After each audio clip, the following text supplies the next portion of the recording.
Bom, gente, a professora Carla, ela vai falar conosco sobre a prática terapêutica centrada na família. A professora Carla, ela é terapeuta ocupacional formada pela UFMG, mestranda em Ciências da Saúde, com ênfase em práticas colaborativas entre famílias e terapeutas ocupacionais no desenvolvimento infantil, na University of South Australia. Gente, a professora Carla está na Austrália, uma brasileira que está aí desbravando o mundo. Educadora parental pela Associação Americana de Disciplina Positiva, tem experiência profissional, prática, científica e docente em avaliação e intervenção do desenvolvimento infantil, intervenção precoce e práticas colaborativas com famílias. Professora Carla, é um prazer recebê-la, é uma honra ter você aqui conosco. Sinta-se à vontade em casa e eu lhe passo a palavra. Obrigada, muito obrigada pela honra de estar aqui. Fico muito feliz de poder compartilhar o que eu tenho vivido aqui na Austrália, tudo que eu tenho estudado, tudo que eu tenho passado para frente. Então, tudo que eu vou trazer na minha apresentação hoje está relacionado com isso, com vivências, com a minha vida acadêmica, com as pesquisas que eu tenho feito. E eu estou tentando fazer um casamento bom aqui na minha apresentação, tentando relacionar a prática centrada na família com a saúde mental. E a gente vai explorar um pouquinho disso e vou usar também um pouquinho da minha experiência sobre educação parental na disciplina positiva. Então, vai dar um bem bolado aqui. Queria rapidamente só explicar um pouco dessa experiência minha para vocês entenderem de onde está vindo, então, o conhecimento que eu estou trazendo, né? Eu trabalhei aqui por um tempo com uma equipe transdisciplinar, focada, centrada na família, então a gente trabalhou por muito tempo diretamente com essas famílias, e foi uma experiência totalmente diferente do que eu tive no Brasil, então daí que vem minha sede de começar a passar para frente o que eu tenho visto aqui, o que eu tenho vivido, porque é uma prática que modifica completamente os resultados que a gente tem em terapia. E eu queria pedir permissão para compartilhar os slides, porque eu ainda não estou com... Eu tentei compartilhar aqui e parece que eu preciso de permissão para isso. Acho que eu tenho que ser co-host.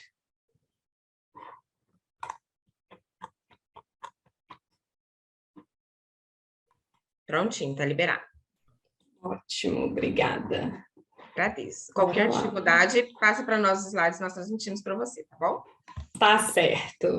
Espero que dê tudo certo. Vocês me contem aí se vocês estão vendo tudo que eu estou mostrando.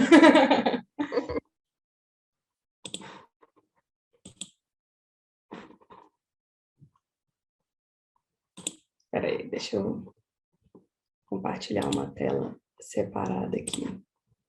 Vocês estão conseguindo ver os slides inteiros?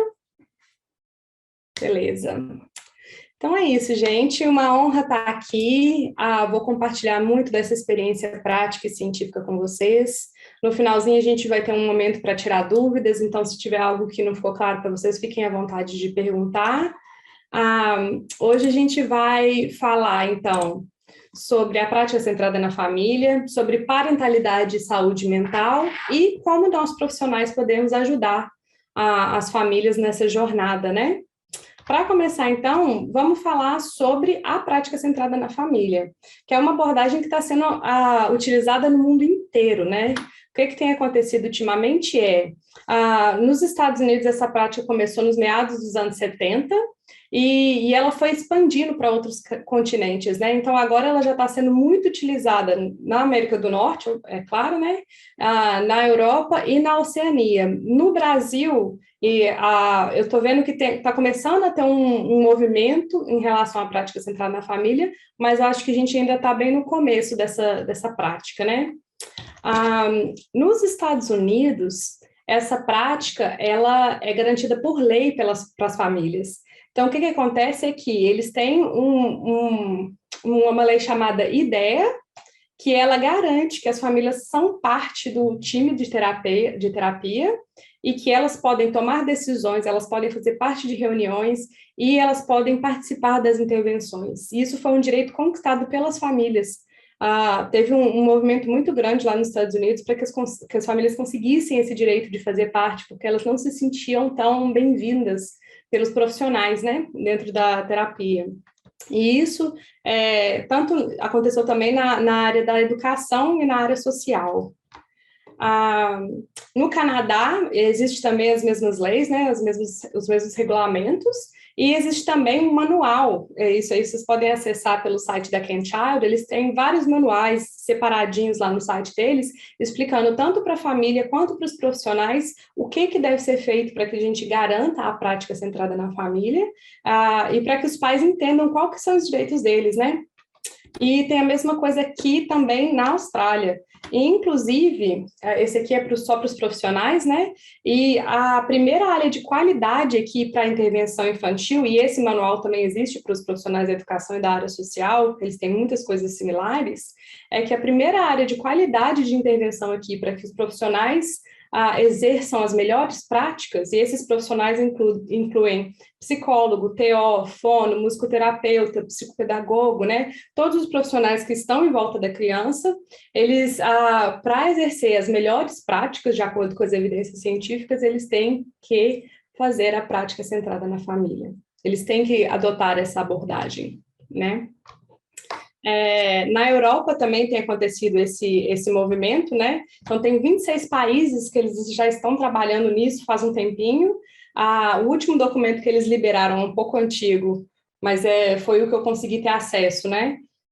Foi o de 2005 a 2010, mostrando quais são os desenvolvimentos que eles fizeram para colocar a prática centrada na família em prática, tirar ela do papel, né?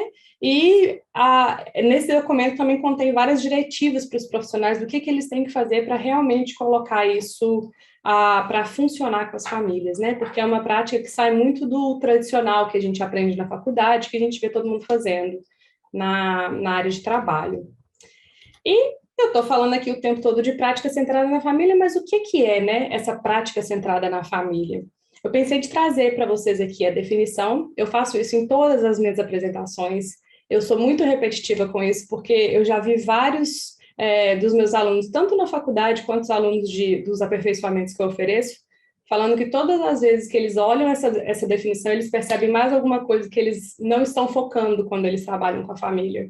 Então, se teve alguém aqui que já fez parte de algum workshop meu, de algum curso, bora repetir isso aqui de novo, porque a gente realmente tem que ter isso bem na nossa cabeça e nós somos humanos, né? Então, com certeza vai ter uma parte aqui e ali que a gente acaba perdendo. Então, eu peguei uma tradução, eu traduzi uma definição que o Carl Dunst fez, ele é um dos maiores autores na literatura da prática centrada na família, né? E eu coloquei ela em partes para a gente conseguir ver, parte por parte, o que quer dizer a prática centrada na família.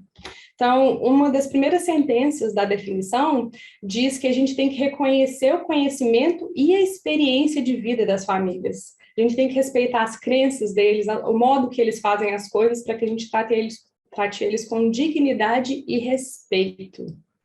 Por quê? Porque essa família, eles vêm com um conhecimento muito único para a terapia, eles trazem o conhecimento que eles têm da família, eles trazem o conhecimento que eles têm sobre os seus próprios filhos, sobre a sua rotina, e esse é um conhecimento que a gente nunca vai ter, porque não é esse conhecimento que a gente tem na faculdade, cada família é única, não tem como eu saber especificamente como que acontece a vida de uma família, né? Então, a gente tem que respeitar isso e trazer isso para a gente, para a nossa intervenção, para o nosso jeito de pensar em estratégias para eles. O próximo ponto é que a intervenção ela acontece de acordo com cada família, com o que aquela família dá conta de fazer, no ritmo dela, de acordo com o estilo de aprendizagem dela. Por isso que ela tem que ser individualizada, flexível e responsiva.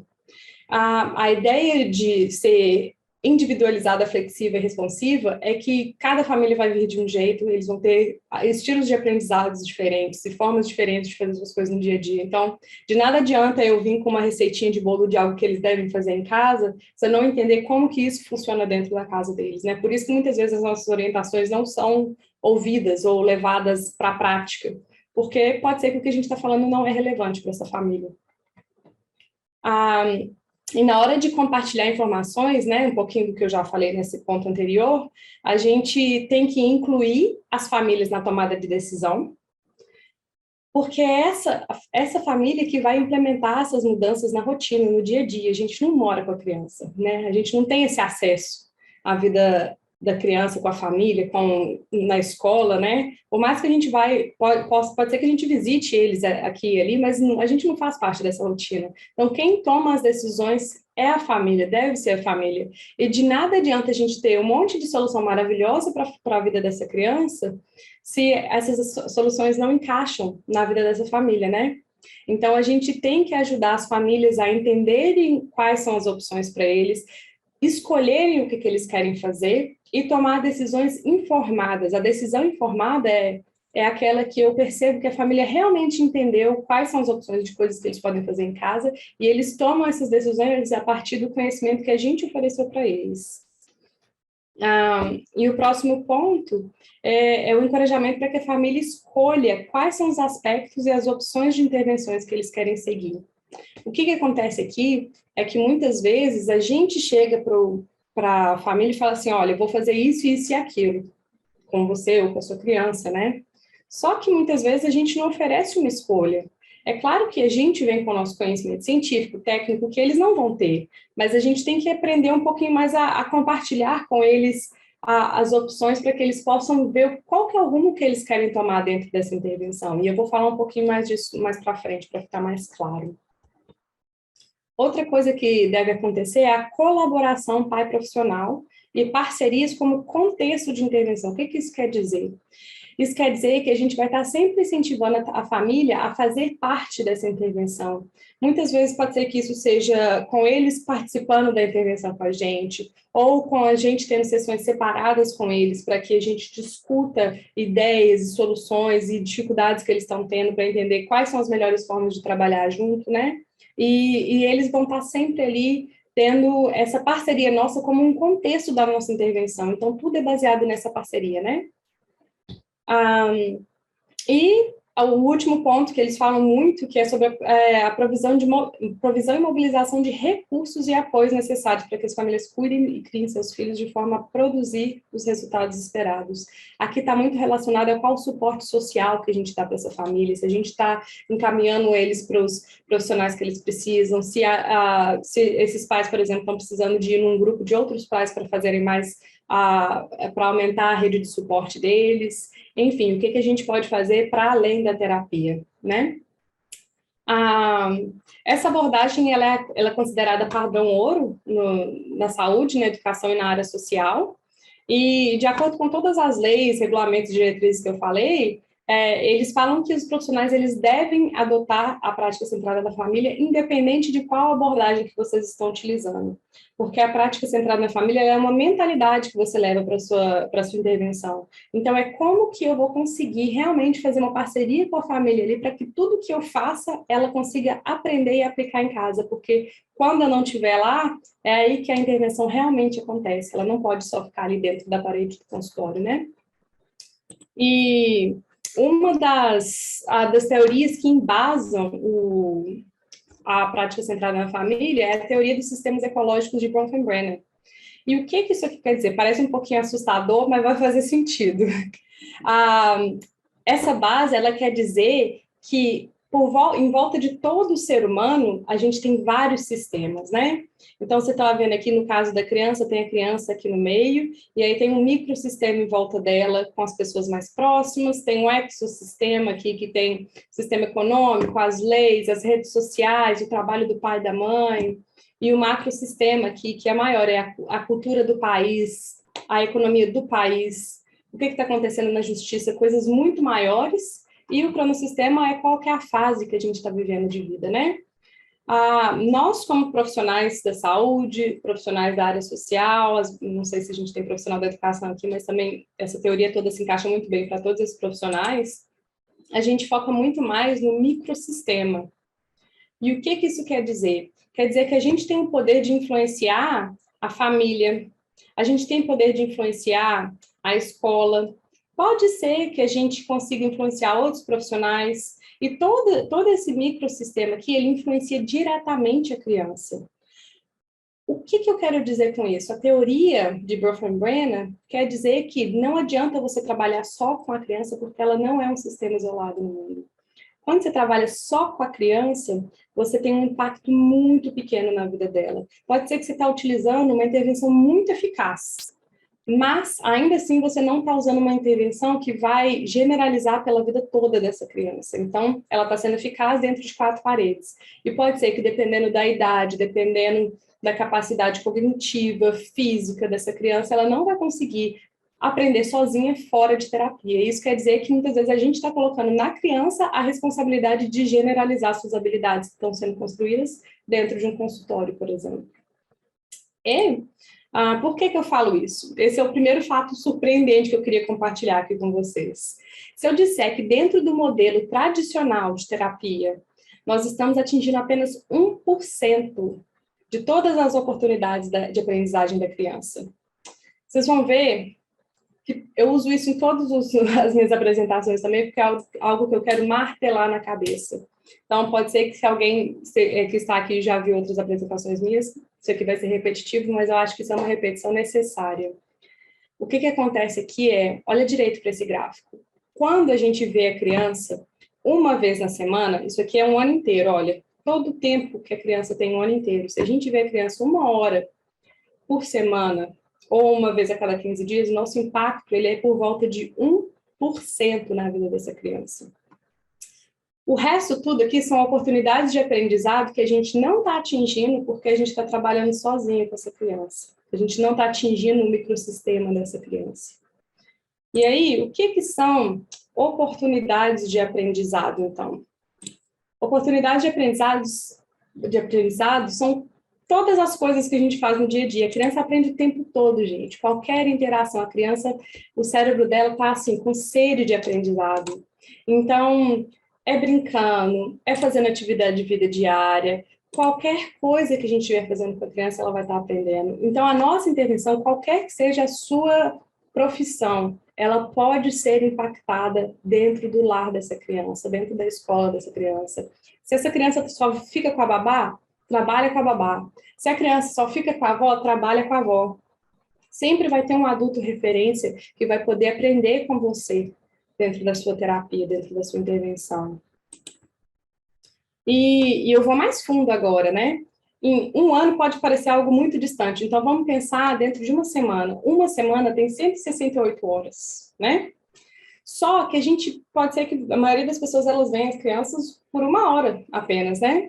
Então, isso quer dizer que dentro de uma semana inteira, a gente gasta 0,5% do tempo dessa criança junto com ela. Ou seja, a gente está desperdiçando a chance de impactar 99,5%. Olha a grandeza disso, né?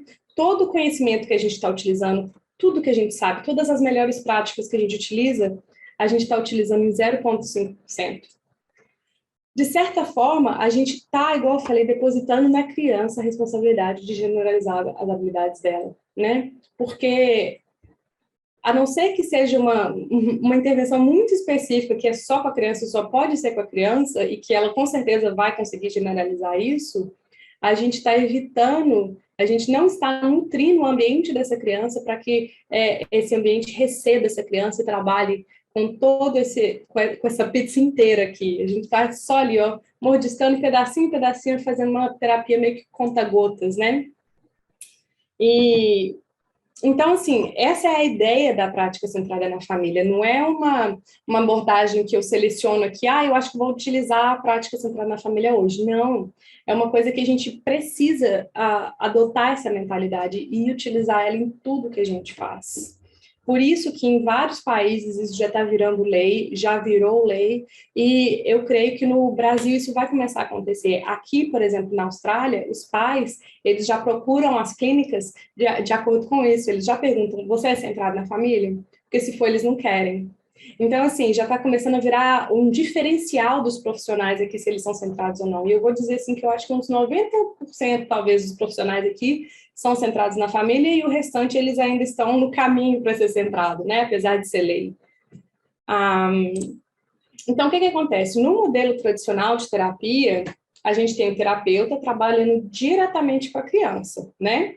Então, o impacto que pode acontecer em terapia, ele está acontecendo apenas aqui, ó, só com essa criança. Na prática centrada na família, o terapeuta capacita o cuidador para que esse cuidador consiga capacitar a sua criança. E o que quer dizer? O que vai acontecer depois que a gente começa a fazer isso? Que a gente começa a trazer essa família para dentro do nosso atendimento? A gente começa a trazer mais alívio na nossa carga emocional. Por que isso acontece? Porque a gente acaba dividindo a nossa responsabilidade com as famílias. A gente traz aquela responsabilidade que muitos profissionais ficam incomodados de não ver, né? Mas tem técnica para a gente colocar isso em prática. Porque, por causa do modelo tradicional, muitas famílias nem sabem que elas têm o direito de participar, elas nem pensam que isso é algo possível, porque o dia a dia que eles veem todo mundo fazendo tem clínica que inclusive nem deixa as famílias entrarem, né? Então já é um costume social e cultural de não trazer essa família para dentro. Então, quando a gente divide essa responsabilidade, a gente tem mais alívio da carga emocional, a gente tem menos carga de trabalho, porque dentro da prática centrada na família tem várias técnicas que a gente utiliza, e quem faz a maior parte do trabalho de criar o raciocínio é a família. A gente vai ser um facilitador, a gente vai ajudar essa família a conseguir com mais leveza colocar as coisas em prática dentro da sua rotina, né? As intervenções vão ser mais eficazes, então isso traz uma satisfação maior para o profissional. E no Brasil, eu acho que quem fizer isso é pioneiro, né? Porque ainda é um movimento muito devagar que está acontecendo dentro da prática centrada na família. Para o cuidador também tem alívio da carga emocional, porque eu vou falar um pouco mais para frente sobre as questões de saúde mental, mas tem uma carga muito grande colocada nos pais, porque a ideia aqui não é fazer que o pai vire um terapeuta, por exemplo. Isso é um debate muito grande gerado quando a gente fala sobre prática centrada na família. A ideia é que não é que eles se tornem terapeutas, mas que eles consigam, com o nosso suporte, com o nosso conhecimento científico, desenvolver as habilidades deles para lidar com os desafios dentro de casa. Então, um pai mais capacitado, um pai que consegue entender o comportamento dessa criança, ou estimular mais o desenvolvimento dessa criança, ele consegue lidar mais com os desafios diários, e isso alivia a carga emocional, né? E, consequentemente, isso aumenta o senso de autocompetência, reduz estresse e depressão. Tem várias coisas que a gente vai conversar daqui para frente que podem ser diminuídas quando a gente faz essa parceria com a família, quando a gente diz sim para essa família, né? E para a criança, ela tem mais oportunidades de aprendizado, melhor interação com o sistema familiar, mais independência e autonomia e maior chance de alta. Tem muito estudo mostrando que as crianças que antigamente nem tinha pensamento de alta na cabeça, que eram aquelas crianças que você vê em terapia para sempre, elas estão tendo alta. Por que está acontecendo? Elas não ficam presas, dependentes da terapia, porque os pais desenvolveram habilidade num ponto que pode ser que de vez em quando eles precisam de fazer uma sessão online ou por telefone com um profissional só para perguntar uma coisa ou outra, para discutir alguma coisa, porque aquele pai ele conseguiu ser capacitado para lidar com as dificuldades dentro de casa, né? É lógico que aqui cada caso é um caso, cada profissão trabalha de um jeito, mas isso aqui é uma ideia a ser generalizada para dentro do seu contexto profissional. Mas isso é uma coisa que eu ouço muito, muito, muito em todos os meus cursos, com todos os alunos, que é muito desafiador trabalhar em parceria com os pais. É aqui que a gente entra em saúde mental e vai entender o porquê que é desafiador trabalhar com os pais. O que acontece? O que a gente vê de comportamento dos pais está na superfície. E a gente vê, assim, eu vejo muitos profissionais, e eu vou me incluir nisso, que se sentem incomodados com algumas coisas que acontecem, porque é um relacionamento, né? A gente tem expectativas do que a gente quer que o outro faça. A gente tem expectativas do que a gente quer que o pai faça quando ele está interagindo com a gente na terapia, o que ele tem que fazer dentro da casa dele depois que ele sai da terapia, se vai seguir as nossas orientações ou não vai, se vai fazer aquela conversa com a criança ou não vai, aquela atividade. Então, tem um monte de coisa que acontece que é um embate de expectativas. E eu fiz essa atividade aqui com os meus alunos e eu acabei achando vários artigos falando sobre isso também. Então, eu dei uma misturada aqui de coisas que eu conversei com profissionais, com coisas que eu vi na evidência, para a gente entender o que a gente vê na superfície. A gente vê falta de adesão aos tratamentos. Isso é uma coisa que muitos profissionais reclamam, tanto na prática quanto na evidência.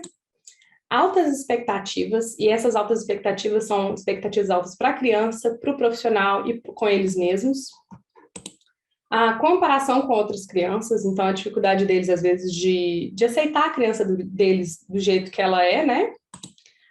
Foco nas dificuldades, no que a criança não consegue fazer, no que eles não conseguem fazer, né? Muitos profissionais sentem um menosprezo do conhecimento deles em relação aos pais. Muitos pais demonstram dificuldade com a rotina e não seguem orientações.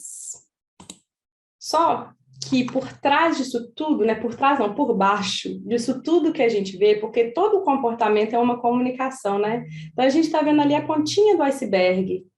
Então, se a gente mudar a nossa mentalidade, a nossa perspectiva e começar a pensar que, na verdade, o que a gente está vendo ali é um comportamento, e aquele comportamento diz algo, que aquele comportamento é uma comunicação, eu vou ver que tem muito mais escondido embaixo dessa superfície, e só com relacionamento e conexão com essas famílias, eu vou conseguir acessar o que está aí debaixo. E o que pode estar por debaixo disso?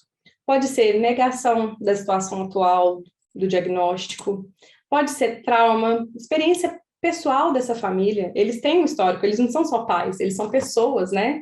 Eles são pessoas que têm uma história, e a gente não sabe quais são os traumas por trás da história deles e o que traz eles a serem do jeito que eles são hoje em dia. Pode ser vergonha, pode ser falta de conhecimento, esse aqui é muito grande, e eu já tive de vários pais falando que eles têm vergonha de perguntar as coisas para os terapeutas e mostrar que eles não sabem, que eles não entenderam. Então, muitas vezes, a gente dá as orientações, eles balançam a cabeça e falam, não é, vou fazer em casa. Só que eles, na verdade, não entenderam o que tinha que fazer, não entenderam por que tem que fazer, ou às vezes não faz sentido para eles. Então, essa falta de conhecimento é um grande. Medo do futuro, do que vai acontecer com essa criança, quanto mais ela cresce, o que eu vou fazer com essa independência dessa criança. Várias incertezas, sobrecarga emocional, de rotina, de trabalho, luto, culpa, raiva, depressão e estresse, cobranças externas, desemprego, dificuldades financeiras. Então, gente, pode ser tanta coisa que uma falta de adesão não é só uma falta de adesão. Uma autoexpectativa nunca é só uma autoexpectativa. Então, toda vez que a gente vê um comportamento no pai que incomoda a gente, eu acho que primeiro a gente tem que refletir por que incomoda a gente, qual que é a nossa expectativa, e refletir do porquê que isso está acontecendo, por que esse pai está assim. E se você não sabe do porquê que está assim, é porque está faltando relacionamento. Porque a gente não lê mente. Tudo que a gente julgar na nossa cabeça, a gente está criando uma história dentro da nossa cabeça. Né? Essa história da nossa cabeça, dentro da nossa cabeça, chama construto. Então, se eu estou criando um construto dentro da minha cabeça, eu tenho que checar com outra pessoa se meu construto é verdade. Então, se eu acho que esse pai não está aderindo, pode ser que eu acho que o pai não está aderindo porque ele não está a fim de vir, mas aí eu converso com o pai e, na verdade, eles estão separando. Pode ser que o outro filho está com problema também, eles estão tendo que buscar suporte para outro filho. Tanta coisa pode estar acontecendo, né? Então, voltando para a ideia de que a gente tem que criar relacionamento e conexão para entender o porquê que a família não está engajando.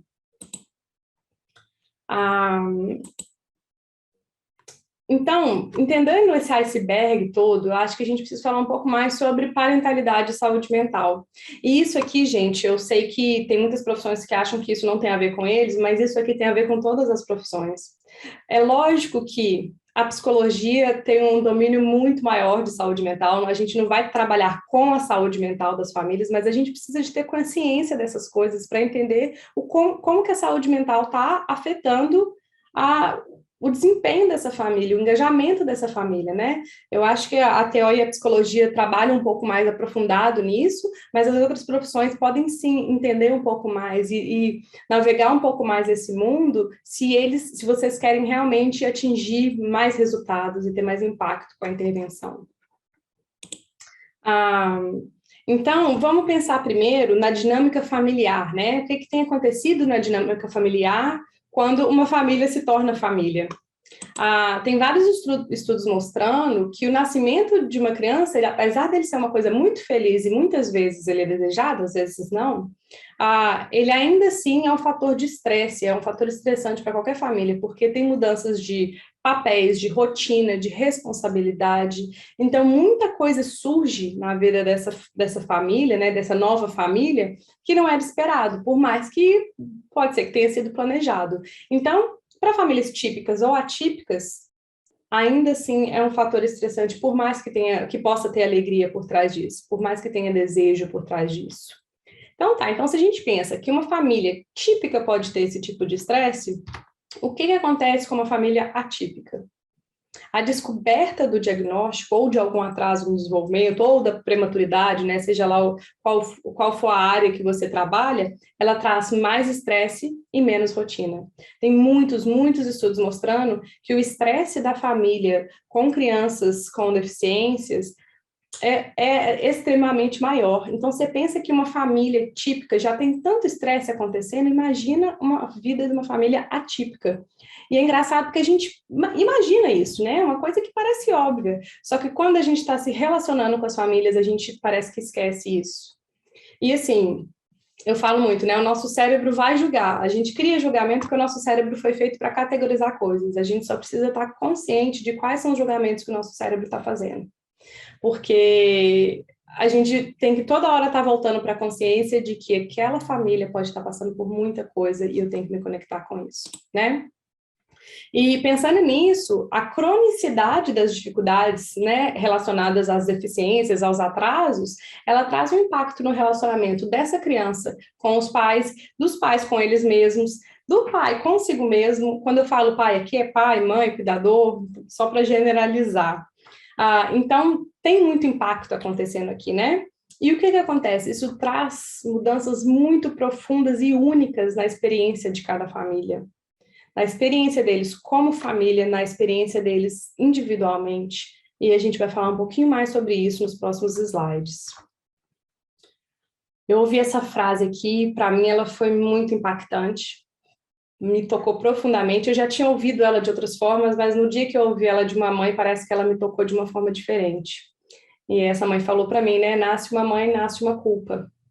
E aí eu fiquei pensando assim, gente, é verdade, né? Se a gente for parar para pensar, esquece de criança típica, criança atípica.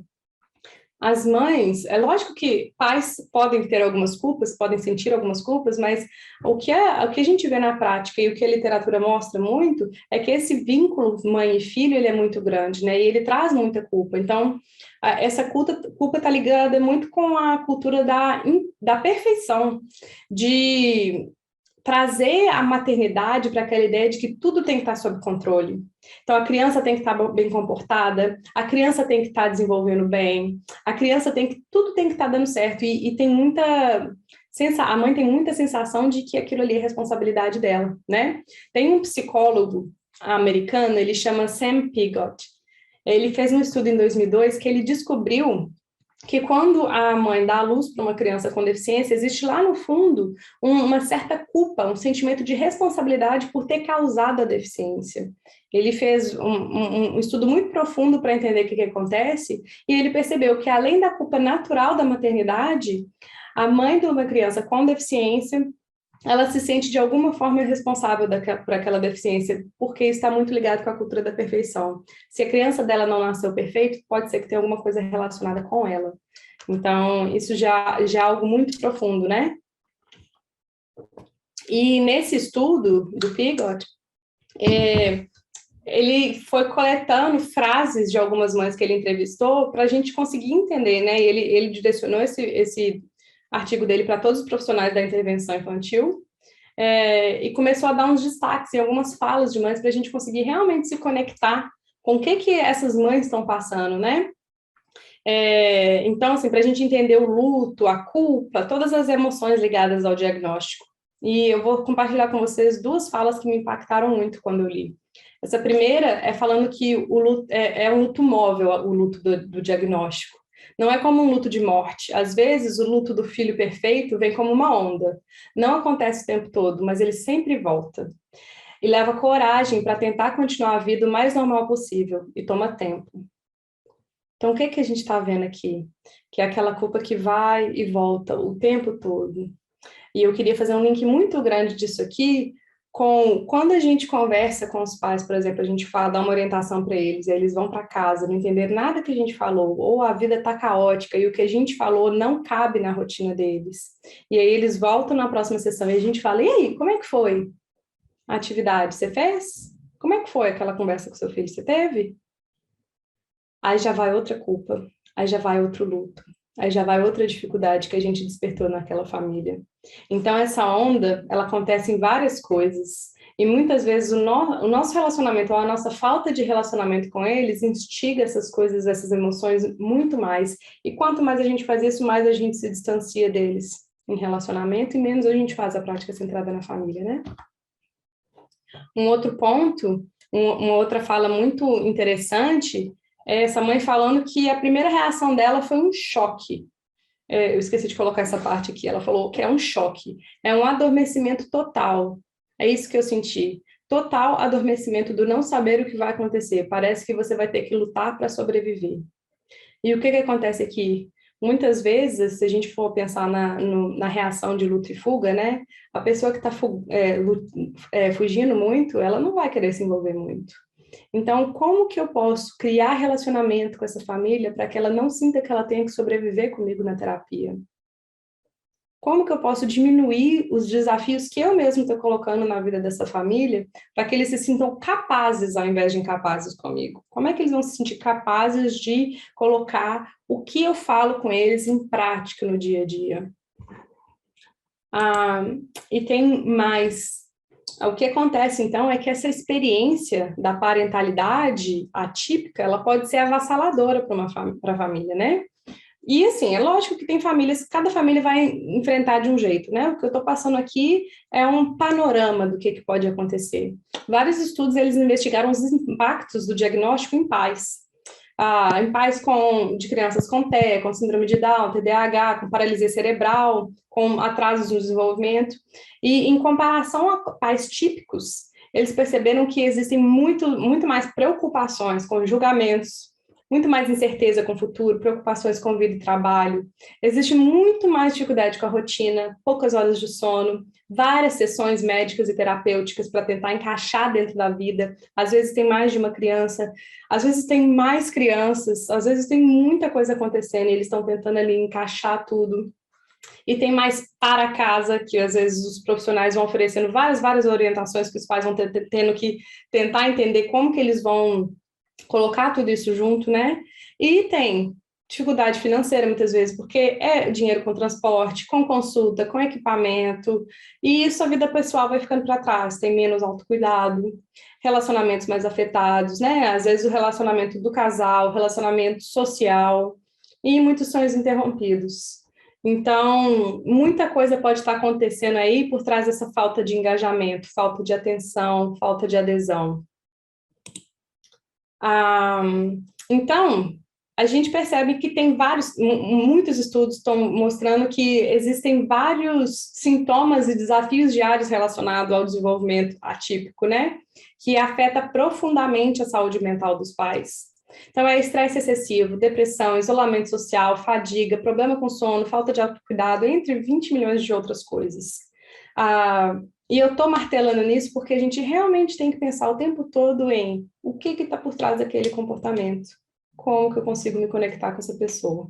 Muitas vezes a sua intervenção ela vai para além do que você está fazendo cientificamente apenas ali, apenas a minha técnica, apenas a minha abordagem. Se eu quero realmente que essa criança tenha a chance de viver num ambiente que está preparado para receber ela, eu tenho que me preocupar com isso daqui.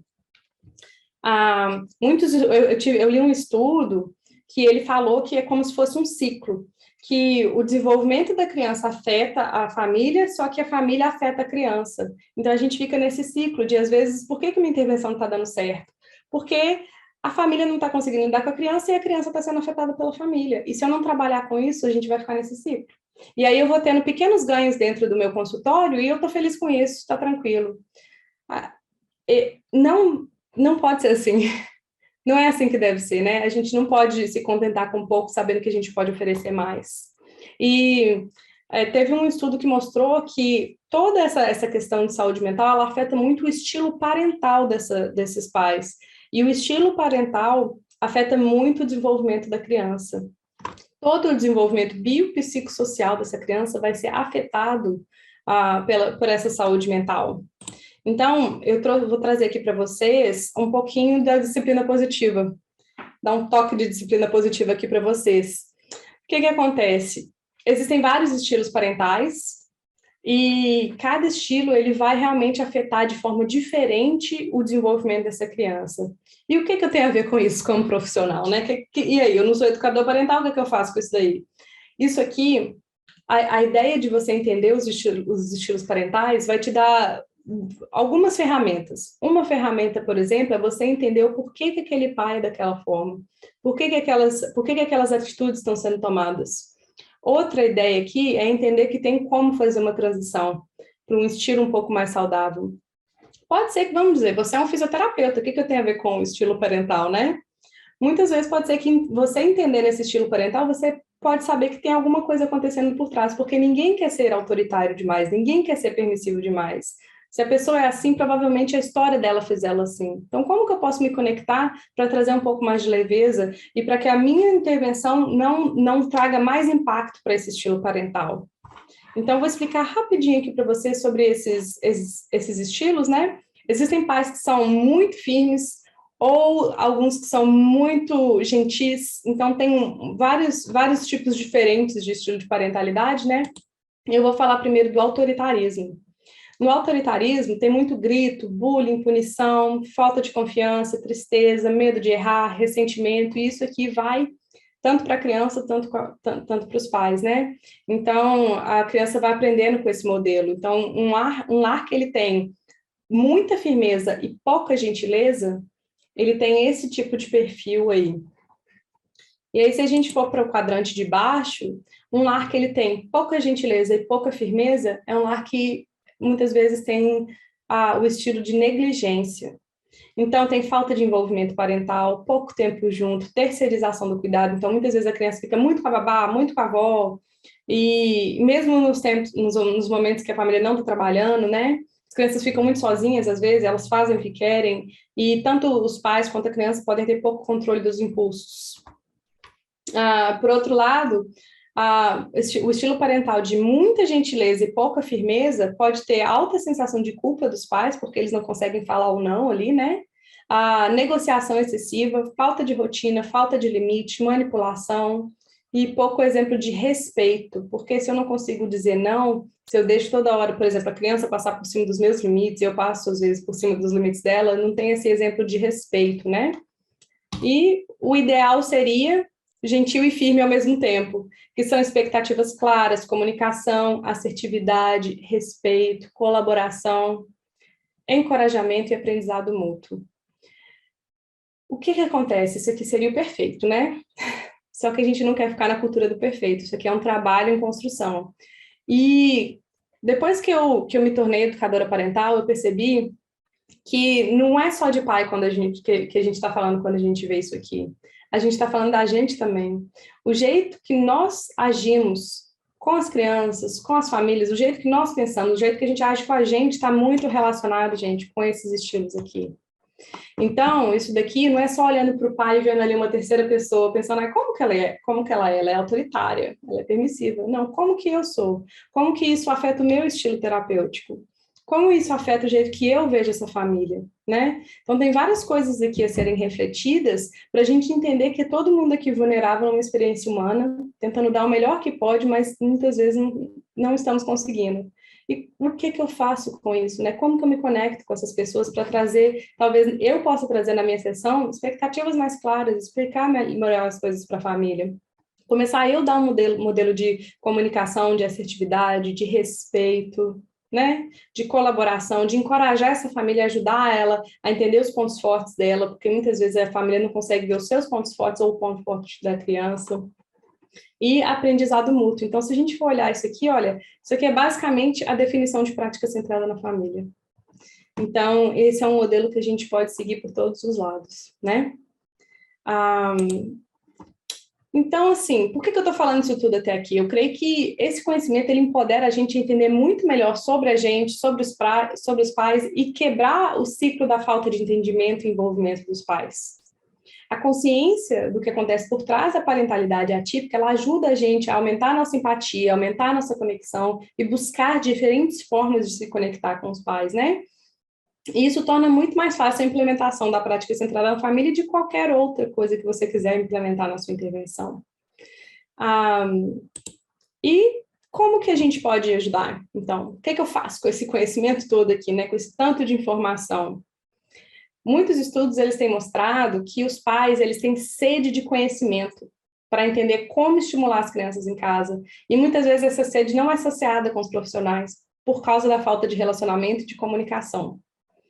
Só que quando os pais que eles conseguem ter essa comunicação, esse relacionamento com as famílias, com os terapeutas, eles ficam menos estressados, eles têm mais autoestima, mais motivação, e todos aqueles problemas de saúde mental lá, eles não vão ser resolvidos, porque não é só isso que está acontecendo, mas eles vão ter menos, a terapia vai impactar muito menos aqueles sintomas, e pode ser que vai ajudar muita coisa, porque a gente vai ajudar os pais a se enxergarem um pouco mais, né? Então, o que a gente pode fazer? A gente pode empoderar esses pais na nossa sessão. Então, conversar sobre o que está dando certo, reconhecer os pontos fortes deles, ajudá-los a reconhecer os pontos fortes da criança. Eu tenho uma entrevista que eu faço quando eu encontro os pais pela primeira vez, que eu pergunto, qual que é a melhor, o que seu filho faz de bom? O que ele sabe fazer? O que você mais ama no seu filho? Muito pai não consegue responder essas perguntas. Já tive lágrimas em algumas entrevistas por eles não conseguirem enxergar o que está acontecendo, porque eles estão tão focados no que não está dando certo, no que está difícil, que eles perdem um pouco esse contato com o que está dando certo. Isso vai acontecer, porque... Só um segundinho. Porque é isso que eles estão vivendo o dia inteiro. Eles estão indo em vários profissionais estão falando, olha, não está andando bem, não está falando bem, está com dificuldade de autorregulação. E todas aquelas dificuldades estão sempre reforçando o que não está dando certo, né? Então, a gente, até na nossa mudança de linguagem, se a gente falar de outra forma, em vez, às vezes, de falar assim, não está andando bem, é falar assim, olha, já está dando alguns passos. Olha, já está começando aqui, olha como é que está movendo essa perna. Olha, não é que não está comendo bem, olha, já está com interesse de pegar na colher. Então, assim, esses entendimentos assim, de como que eu vou mudando minha comunicação aqui e ali para empoderar esses pais. Pensar na parceria, como que eu vou escutar mais esses pais, como que eu vou resolver mais problemas juntos, em vez de só eu falar o que eles têm para fazer, como que a gente vai colaborar, como que eu vou ouvir o que eles já sabem, para colocar isso dentro da minha terapia, a gente resolver coisas juntos. Também a gente pode entender um pouco mais essa questão de traumas, estresses, lutas e dificuldades e educar, né, os pais para que as intervenções sejam mais acessíveis e relevantes para o dia a dia deles. Outras sugestões, e isso, o que eu falei até aqui foi muito relacionado à evidência, e isso aqui é da minha prática, o que eu fiz no meu dia a dia com as famílias para trazer eles mais para perto de mim, né? Então, vou dar algumas dicas práticas aqui de coisas que vocês podem pensar aí no dia a dia de vocês. Então, no final dos slides, se você quiser tirar uma foto, fica à vontade. A primeira coisa é deixar os pais guiarem suas sessões, eles definirem os planos. Então, por exemplo, quando eu trabalhava com as famílias, depois que eu aprendi sobre a prática centrada na família, eu não ficava me preparando para a sessão, porque o meu conhecimento está aqui, né? É lógico que eu não sei de tudo, então vai ter coisa que eu vou ter que virar para o pai e falar, olha, isso aqui eu vou ter que dar uma pesquisada um pouco maior, mas a gente pode conversar sobre isso na próxima sessão. Mas, geralmente, eu deixava os pais chegarem e falar o que eles queriam conversar, o que está acontecendo no dia a dia, será que a gente dá uma continuidade do que aconteceu na última sessão? A gente fala mais sobre isso nessa. Então, eu deixava o plano bem aberto para eles falarem o que eles querem trabalhar, até porque os objetivos terapêuticos quem escolhiam eram eles, né? Então, eles sabem o que é mais prioridade ali naquele momento. Se possível, eu sei que no Brasil a situação é um pouco diferente, mas aqui a maioria das sessões, elas são domiciliares, né? Porque quando você está na casa da pessoa, aumenta muito mais a chance de colaboração. E a gente tem que tomar um cuidado muito grande aqui, que visita domiciliar não quer dizer prática centrada na família. Porque muitas vezes eu posso estar pegando a criança e só trabalhando com ela, e eu só troquei a minha clínica de lugar. Então, esse é um ponto que a gente tem que pensar muito, que não adianta só ir na casa se eu não estou interagindo com as pessoas, se eu não estou criando relacionamento, se eu não estou capacitando a família ali, né? Outra coisa que você pode fazer é passar mais tempo com as famílias, aprender sobre o estilo de aprendizagem deles, né? Existe um teste chamado teste de Kolb, que ele fala qual que é o estilo de aprendizagem daquele adulto. Então, ele é mais visual, ou ele é mais teórico, ele gosta de vídeos, o que que acontece ali? Como que ele aprende? Porque pode ser que ele odeia ler e eu estou enchendo esse pai de panfleto, para ele ler o que, que ele tem que fazer em casa. Mas ele não gosta disso, então ele sai da sessão, amassa e joga no lixo porque não é o estilo dele. Então, às vezes, a gente está gastando o nosso tempo com coisas que não são úteis e está oferecendo isso para eles, depois fica frustrado que isso não deu certo, né? E dentro dessa ideia também, se vocês tiverem curiosidade, existe uma coisa chamada andragogia, que são os princípios de aprendizagem de adultos. Na andragogia, a gente entende melhor como é que adultos aprendem, e a gente pode usar esses princípios quando a gente trabalha com famílias, né? Você pode, por exemplo, se você não consegue marcar sessões com os pais ali 100%, ou se tem alguma dificuldade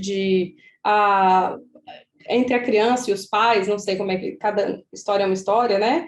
Às vezes marcar uma sessão só com os pais, para vocês pensarem juntos em ideias de intervenção. Às vezes tem coisa que você não quer conversar na frente da criança porque você quer respeitar aquela criança, marca uma sessão com o pai e fala sobre estratégias, como que ele pode tentar coisas em casa, se ele puder observar a sua sessão, e aí nessas sessões só com os pais conversarem sobre coisas que são possíveis de serem tentadas em casa, né? E deixar os pais assumirem controle da sessão, né? Para que eles aprendam do mesmo jeito que eles aprendem. Eu acho que eu errei no jeito que eu escrevi, mas para que a gente aprenda com eles e eles aprendam com a gente. O que acontece? A gente também tem muito que aprender com os pais.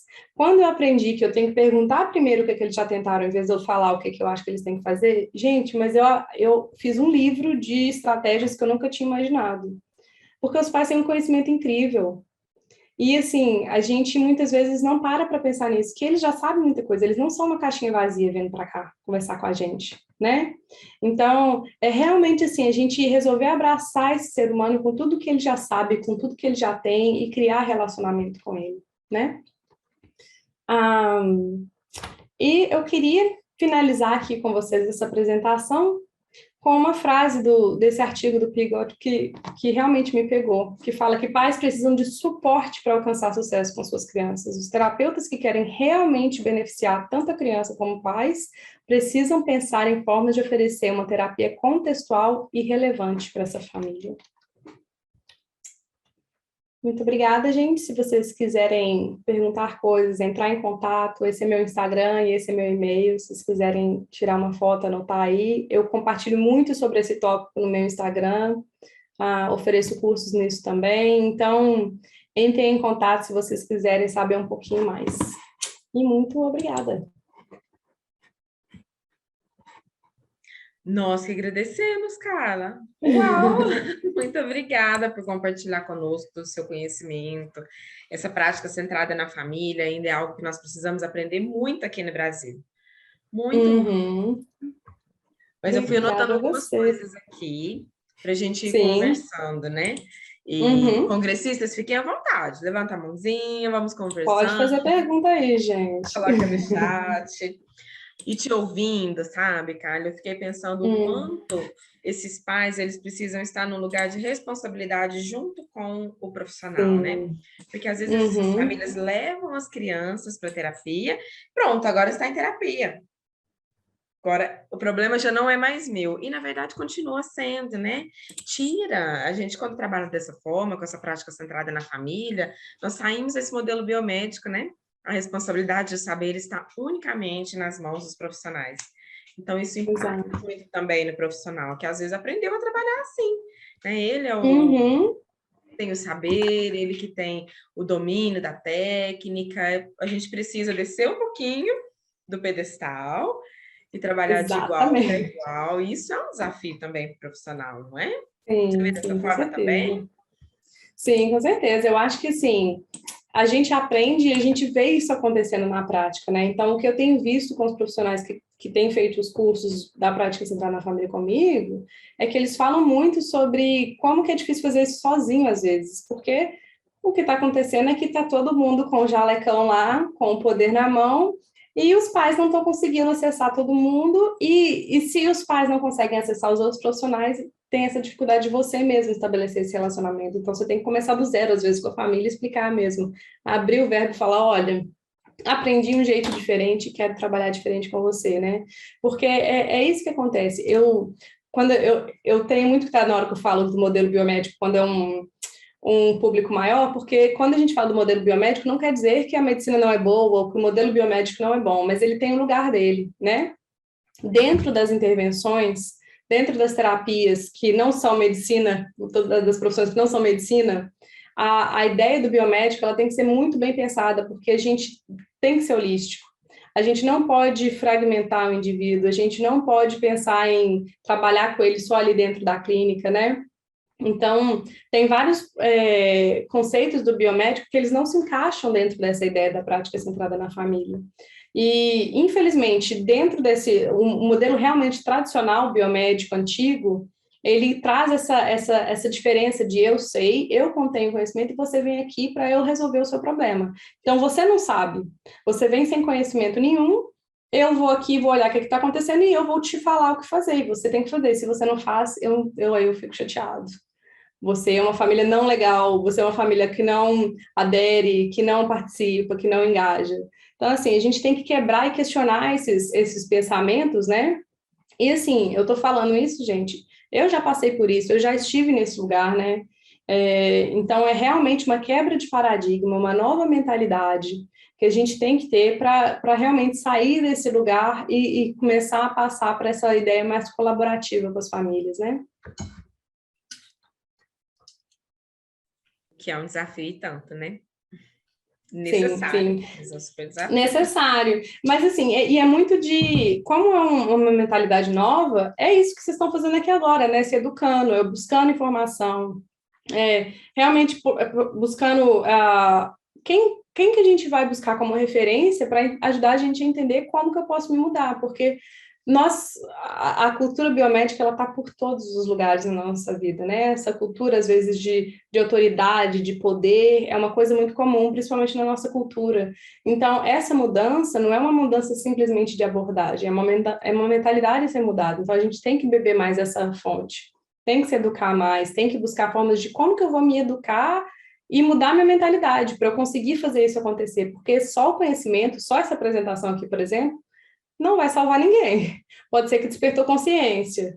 Pode ser que a gente viu isso aqui e falou, opa, tal coisa na minha intervenção pode mudar. A gente consegue pensar algumas coisas, mas a gente tem que continuar se educando mais e mais para a gente atingir novos patamares de intervenção.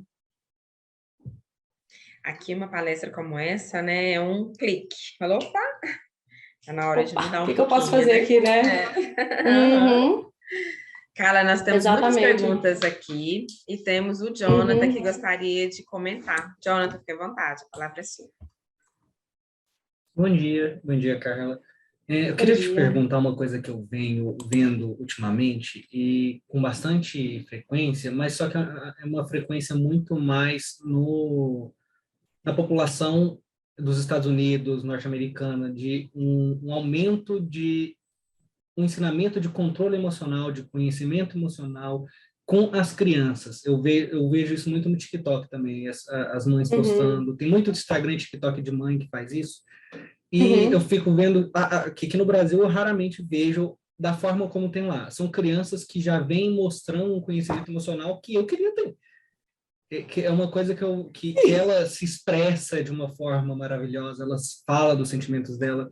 E eu vejo algumas comentando que isso é presente nas escolas, que isso é presente em todo meio. Então, como que você vê de onde você está e de como que você veria isso no Brasil também? Algo que eu vejo que é necessário e também não só uhum. do ambiente, da família presente isso. Como nós profissionais poderíamos trabalhar isso porque, principalmente pensando no âmbito do Brasil, que a gente tem um tabu para trabalhar com emoções muito grande, trabalhar com emoções aqui é algo que não é fácil. Místico. É místico, porque para os adultos aqui falar de emoções é falar de fraqueza, é Sim. deixar coisas que não podem sair e serem externalizadas, principalmente trabalhando com filhos. Então, como que você vê isso na prática agora e como que a gente poderia aprimorar ou qualificar melhor, tanto os pais quanto nós mesmos? Sim, sim. Aqui eu vejo isso muito acontecendo nas escolas. Eu trabalho aqui na universidade, né? E algumas supervisões que eu dou para os alunos, a gente vai junto nas escolas falar sobre isso. Então, a gente faz parcerias com os alunos de psicologia, às vezes, ou de assistência social, para realmente pensar em quais ações a gente vai fazer para promover conhecimento sobre saúde emocional, né? E nas escolas eles já têm aula sobre isso, mas eles fazem muito parceria com os profissionais para que eles se capacitem ainda mais. Então, aqui é muito comum a gente ter aula sobre, não sei se vocês já ouviram falar sobre zonas de regulação, que é um programa que chama Zonas de Regulação, que ele fala sobre qual área que a gente está de emoção, e aí tem cores para a gente entender qual é a área que a gente está. Existem vários programas diferentes, né, com nomes diferentes, falando sobre isso. Então, assim, dentro da escola as crianças já aprendem, tem exercícios para eles fazerem com os pais, tem palestra para os pais aprenderem sobre esses programas. Então, eu acho que quando a gente tem programas bem didáticos que explicam sobre as emoções de uma forma um pouco mais palpável, fica muito mais fácil para eles entenderem, e é o que acontece aqui. Então, aqui a gente trabalha com emoção, a gente usa realmente coisas palpáveis. Então, assim, dentro da zona da regulação, por exemplo, eles usam, às vezes, os bichinhos daquele filme Divertidamente, por exemplo, dependendo da idade da criança, para explicar cada emoção e qual área que a gente está, qual que é a zona de emoção que a gente está, e o que que a gente precisa de fazer para ir de uma zona para outra. É lógico que isso depende do cognitivo, depende de um monte de coisa para você conseguir fazer isso com uma criança, por exemplo, e também com os pais, mas existem várias ações que podem ser um pouco mais tangíveis, mais palpáveis para a gente ensinar isso, né? Eu não sei se o zona de regulação ele está traduzido, mas eu posso dar uma olhada e compartilhar com a Fernanda depois, se ela quiser mandar para todo mundo. Mas a gente, quando eu faço intervenção com as famílias e a gente está trabalhando com as questões emocionais, a gente faz parceria com a psicologia nesse caso, e a gente faz muita intervenção com a família e com a criança, explicando com brincadeiras, né, e trazendo os pais para a brincadeira também, para ficar uma linguagem fácil para a criança, sobre essas emoções. E muitas vezes a gente, com os pais, a gente tenta entender também onde que eles estão, qual zona que você está agora, e trazendo essa linguagem emocional um pouco mais para perto. E eu vejo que aqui é muito comum, eu vejo os pais conversando com as crianças assim, qual zona que você está agora? Quando a criança, sei lá, está muito agitada, ou quando ela está quase realmente chegando num ponto de ter uma birra muito grande, eles tentando fazer esse caminho. Então, realmente, aqui a educação nesse ponto é muito diferente, e eu acho que, assim, se eu tivesse no Brasil agora e soubesse dessas diferentes formas de trabalhar assim, eu acho que eu tentaria fazer alguns cursos para entender melhor como é que eu trabalharia com isso, e eu ia, o que eu falo muito para os meus alunos, né, a gente vai fazer por modelo. Então, a gente não consegue mudar a sociedade toda, mas eu consigo mudar a ideia, às vezes, dos profissionais que trabalham à minha volta, compartilhar as ideias que eu estou tendo, né, compartilhar no Instagram o que eu tenho feito. Eu acho que muitas coisas, a rede social hoje em dia tem sido muito poderosa com isso, né? Então, você já está vendo coisas que estão acontecendo lá nos Estados Unidos. Então, se a gente começar a ver as coisas começando a acontecer no Brasil, igual a disciplina positiva, que agora deu um boom, né? Que de certa forma fala muito de saúde emocional, né? Então, acho que, assim, é esses pequenos passos que a gente tem que pensar no dia a dia para a gente começar a expandir e tocar essas coisas um pouquinho mais. Faz sentido? Faz sentido, sim. Muito obrigado. De nada. Carla, temos uma pergunta aqui da Luciana.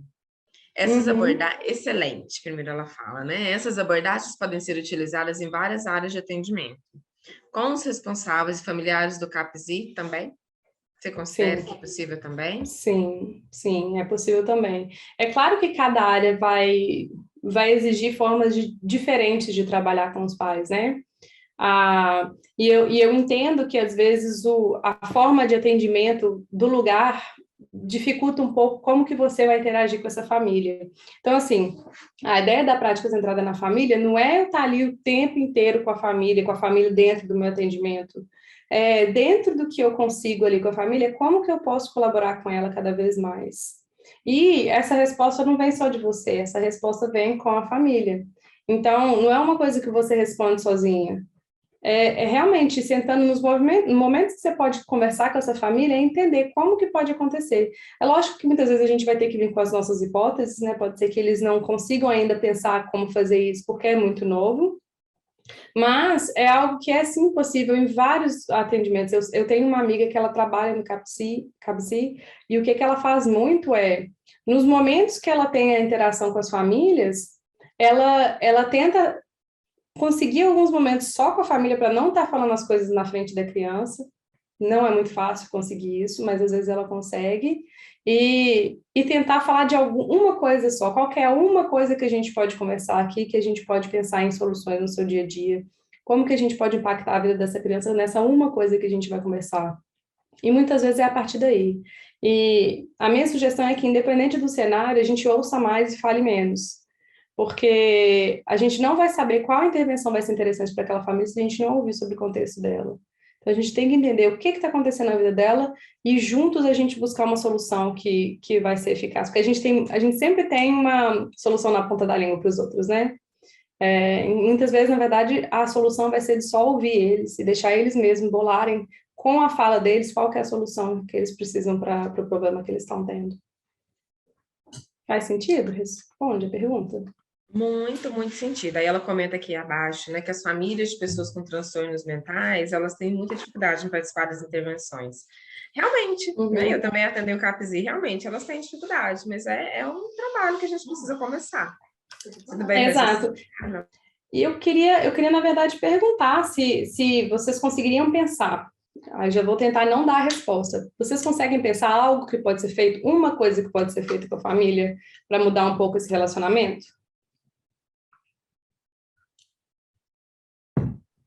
Gente, alguém? Pode ser pelo chat. Pode falar, John. Eu só esqueci de baixar a mão, perdão. Tá bom. Pensei que você tivesse levantado a mão agora. Vamos lá pelo chat. Eu consigo pensar em muitas coisas, mas vamos ver o que o pessoal fala, né? O que ficou para os congressistas.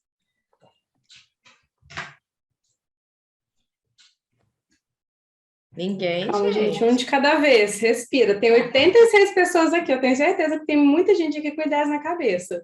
Vamos compartilhar esse conhecimento aí. Daiana Alvarenga, sim, bom dia. Gosto de realizar grupos, pacientes e família. Pronto, isso aí já é uma forma da gente aproximar cada vez mais e ouvir mais, né? Entender como é que está acontecendo. No CAPSI, isso aí é maravilhoso. Maravilhoso. Se possível, Muito potente, né? Traz muitas questões. Bom dia, professora. Bom dia. Carla, tudo bem? Eu Tudo também bem? trabalho no CAPSI, também sou terapeuta ocupacional. Ah, que legal. Várias vezes surgiam demandas, né? As crianças traziam, o grupinho estava tendo uma outra estrutura e, de repente, traziam conteúdos que estava acontecendo em casa. Por exemplo, meu pai brigou com a minha mãe, e aí eu estava vendo, né, percebendo que estavam sendo como se fosse uma caixa de ressonância. Um trazia, aí na semana seguinte eu chamava as mães, como a Daiana aí coloca, né? E aí eu gostava de passar uma animação, se não me engano, ela é da Unicef, chama Era Uma Vez em Família. E trazia muito padrão parental, automaticamente interferia no comportamento da criança. Por exemplo, numa cena lá, o pai joga, o menino deixa os farelinhos de pão assim, e eu trazia a mãe, o pai, todo mundo para ver junto com a criança. Aí deixava os farelinhos de pão, e o pai, em vez de falar, por favor, né, cata o farelo, ele catava o pão e jogava na cabeça do filho. Chegou na escola, o irmãozinho, vendo essa ação do pai, deu uma pedrada na cabeça do colega.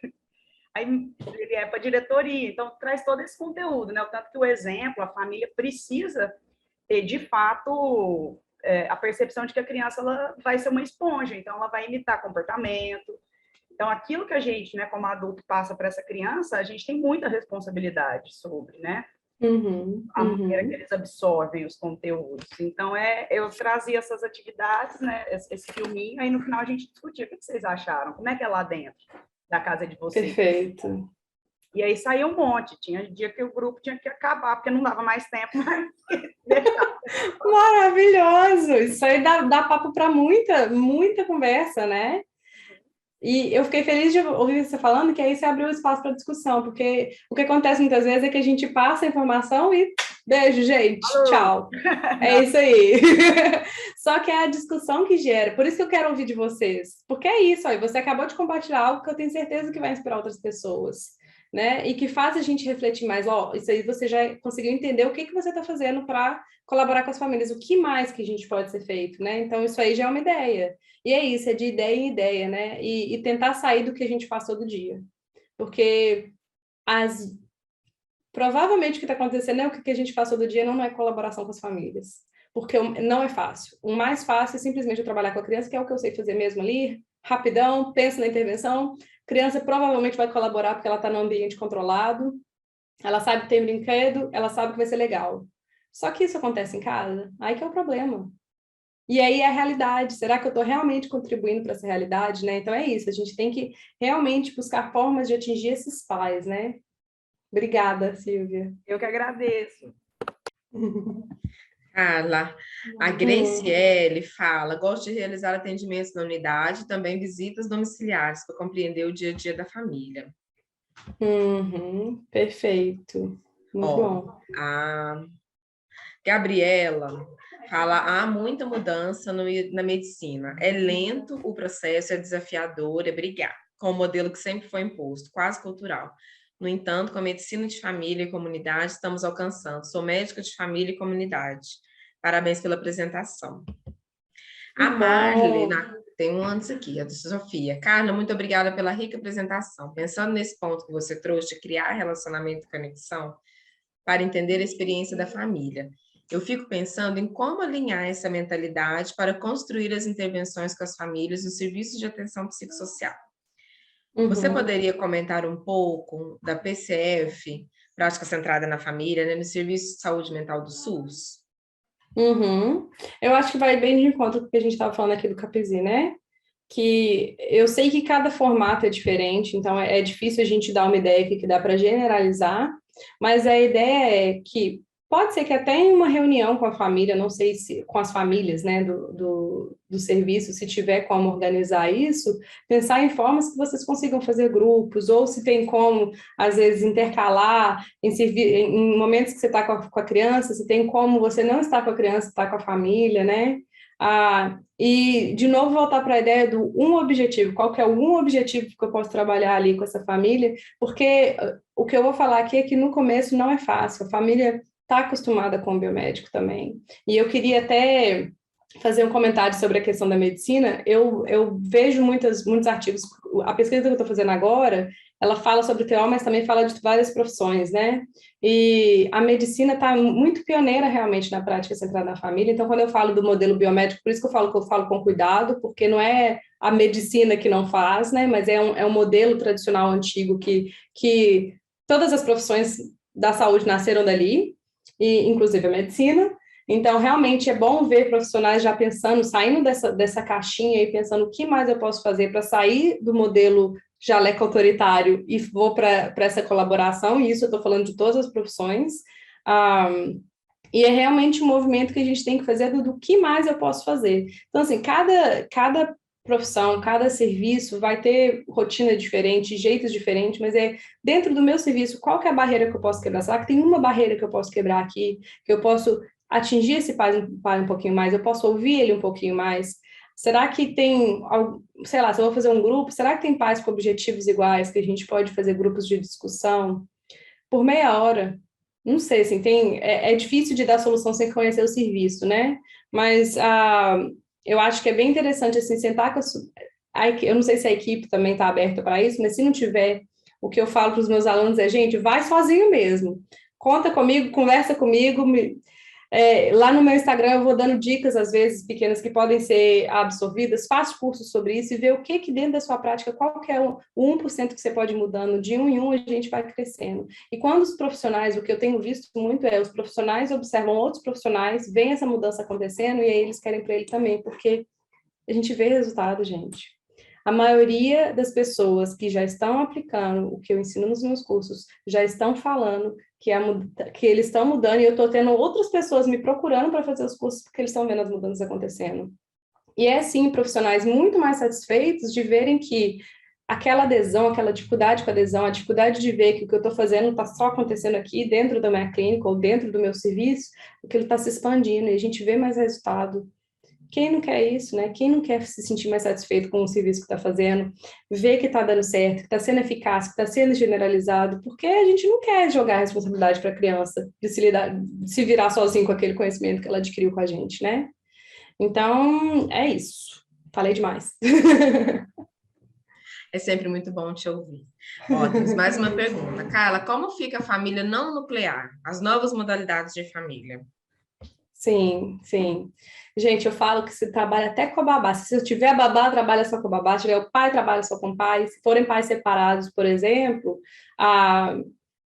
é lógico que tem um cuidado ali, né? Eu já tive casos de trabalhar com famílias que estavam em briga judicial, então é um reboliço bem intenso, assim, você trabalhar com duas pessoas que não estão trabalhando uma com a outra, né, que elas não estão em colaboração entre si.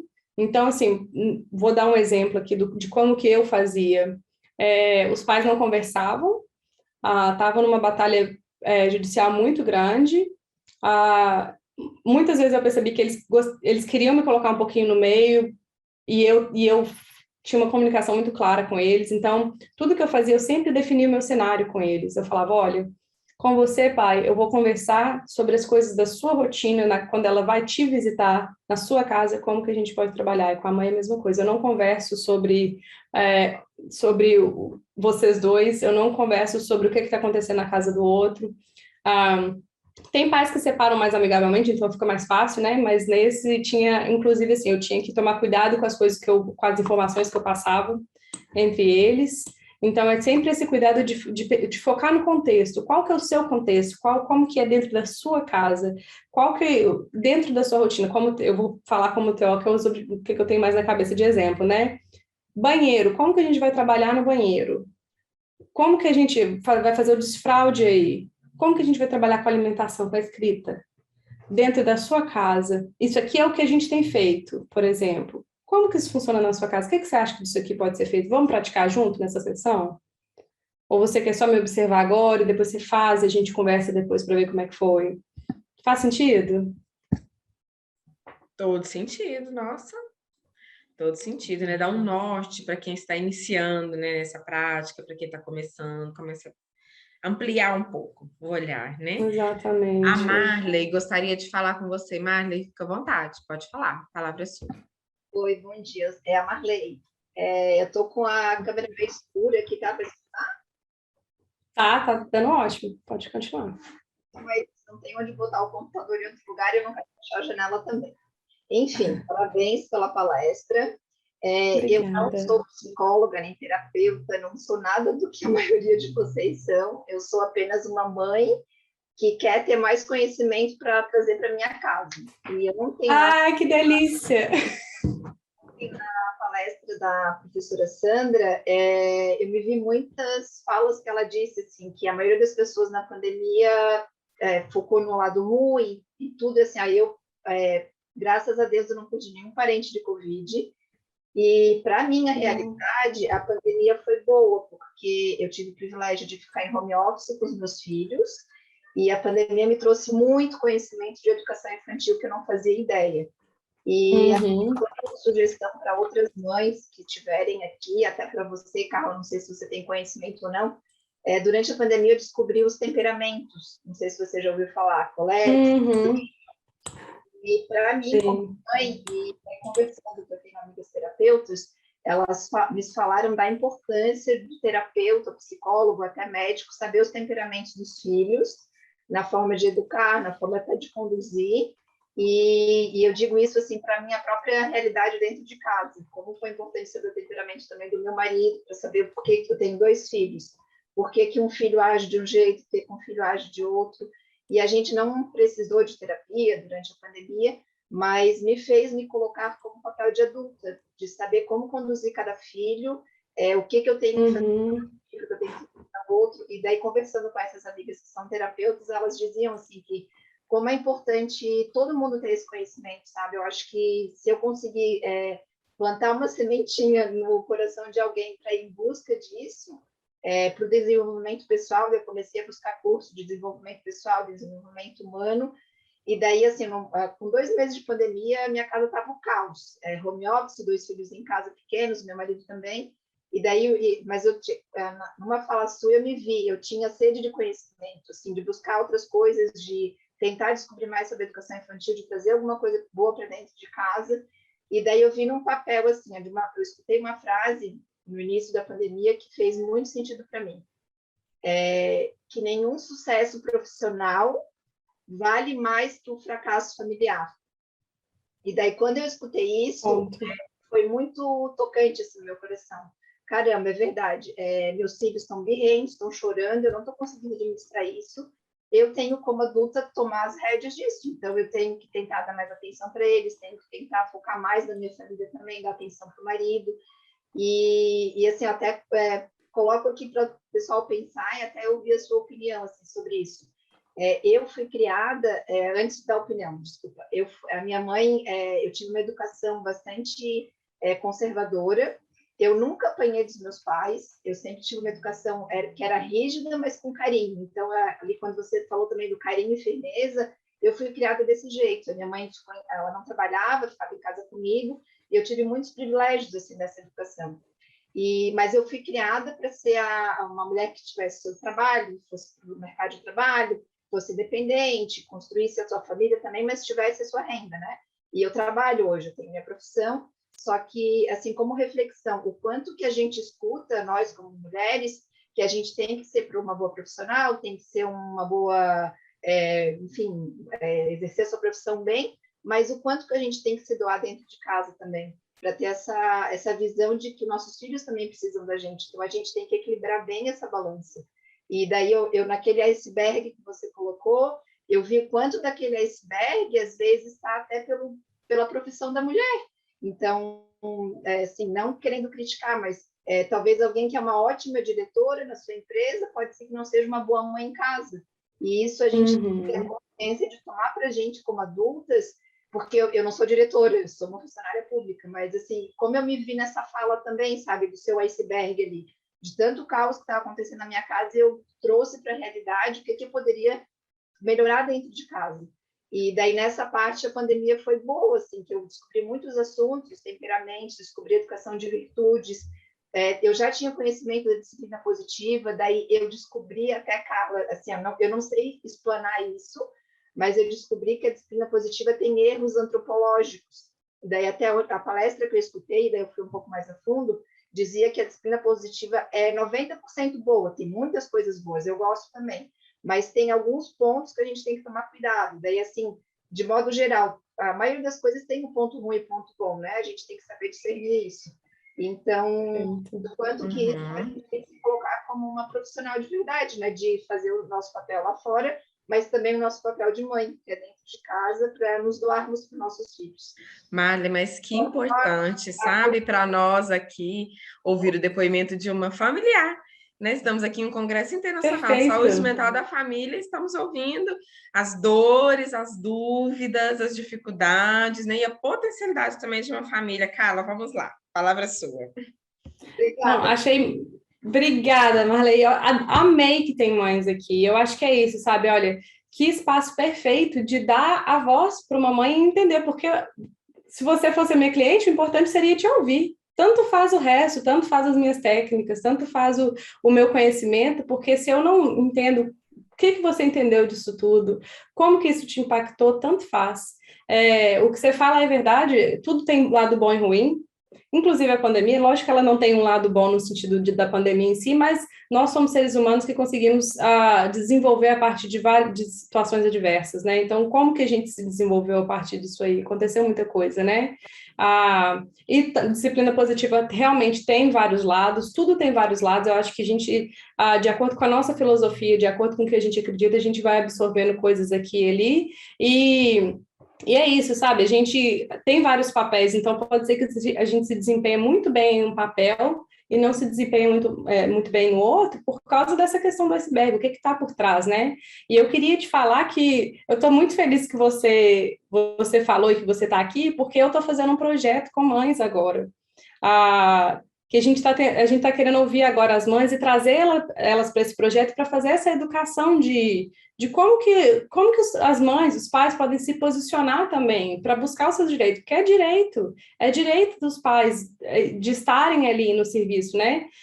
Inclusive, eu queria te convidar, se você quiser fazer parte desse projeto, se tiver outras mães aqui, a gente está querendo trazer para os cursos que a gente está fazendo a opinião de mães, trazer a presença para a gente trabalhar com vocês e ver assim, o que a gente está fazendo é relevante? O que a gente está fazendo faz sentido, né? Se você quiser me adicionar lá no Instagram para a gente conversar depois, eu vou amar. Eu acho que colocaram no chat aí, né? E é isso, não adianta tudo que eu falar aqui não fazer sentido para famílias. E não adianta tudo que a gente fazer em terapia não ser relevante para vocês. Então, muito obrigada por se abrir, por compartilhar com a gente. Estou muito feliz de você estar aqui. Que bom que você é envolvida desse jeito. Carla, a gente tem um comentário aqui de uma fono. Gente, mas que delícia estar em congresso multi. Né? Já tivemos comentários da família, TO, fono, psico, medicina. Nossa, que delícia. Perfeito. Uma fono. Essa semana, chamei os responsáveis para entrar em meu atendimento fonoaudiológico, onde foi possível, o responsável e o paciente perceber as dificuldades. Mas que lindo, na próxima sessão eles já estão convidados. Olha que gracinha, meu Deus. Perfeito, é isso, é isso. Nessa hora. Gosto muito dessa ideia de criar conexão, é algo difícil de explicar, de ensinar para outras pessoas, mas é algo que passa pelo relacionamento humano. Muito interessante. E eu queria comentar nisso que, assim, eu entendo essa dificuldade, mas tem ciência por trás disso. Então, é muito gostoso porque conecta com a nossa essência humana, né? A gente foi feito para conectar, para pertencer, mas existe neurociência atrás disso. Então, eu falo muito sobre isso nas coisas que eu ensino, que existe técnica. Então, quando a gente vai se conectar com outro, a gente tem que entender como que é a neurociência do relacionamento, o que que eu falo impacta no outro, o que que o comportamento do outro me diz, como que eu checo se o que eu entendi faz sentido. Existem muitas técnicas da neurociência da comunicação e do relacionamento que todos os profissionais devem saber para eles aprenderem a se relacionar com as famílias. Porque muitas vezes a gente não sabe fazer isso porque a gente acha que é dom, não é dom. É ciência. Do mesmo jeito que a gente sabe aplicar as nossas técnicas, isso também é uma coisa que a gente tem que aprender. A gente não é uma coisa que a gente nasce sabendo. Tem gente que é muito boa de relacionamento, mas ainda assim eu garanto que tem várias coisas que podem ser melhoradas, que vão garantir mais a generalização de habilidades, que vai garantir que a gente atinja esses microsistemas da vida da criança. Então, tem muita ciência por trás disso. É lindo, mas não é só lindo. É lindo e tem ciência. Então, bora aprender, bora continuar essa educação, né? Fazer o que vocês estão fazendo aqui. Eu fico muito feliz de ver gente envolvida nisso, porque é isso, gente. A gente tem que sair da caixinha mesmo. E tem um comentário, assim, falando sobre isso, da Dayana. Acho que intuitivamente eu já fazia essa prática. É bom ver isso reafirmado de forma científica. É isso aí, Dayana. Assistente social também. Busco sempre compartilhar e engajar os demais membros da equipe, pois a junção de saberes das diferentes áreas podem também ajudar a nortear nossos trabalhos. Ai, que delícia! Diferentes áreas aqui. Isso, muito gostoso ver essa integração. Tem mais perguntas, Carla, mas não vai dar para a gente fazer todas as perguntas. Nós deixamos aqui a página da Carla, está aqui no chat, gente. Sigam a Carla lá, enviem essas perguntas, vamos participar com muito conteúdo legal, tem cursos. Vamos lá conhecer um pouquinho mais de perto o trabalho da Carla. Exato. Me mandem as perguntas que eu posso fazer alguns stories respondendo as perguntas também, né, do congresso. Então, se vocês quiserem conversar mais sobre isso, a gente continua lá no Instagram, tá bom? Muito obrigada. Eu que agradeço, Carla. Muito obrigada por estar aqui conosco, trazer esse para nós amanhã, para você à noite, né? Essa manhã de conhecimento, de muito aprendizado. Gratidão e até breve. Obrigada, gente. Até breve. Eu vou ficar aqui o máximo que eu conseguir, já são 10 da noite aqui, mas eu quero aprender mais com vocês também, então eu vou ficar ligada aqui até eu cair no sono. Obrigada, Carla. Pessoal. Bom dia, gente.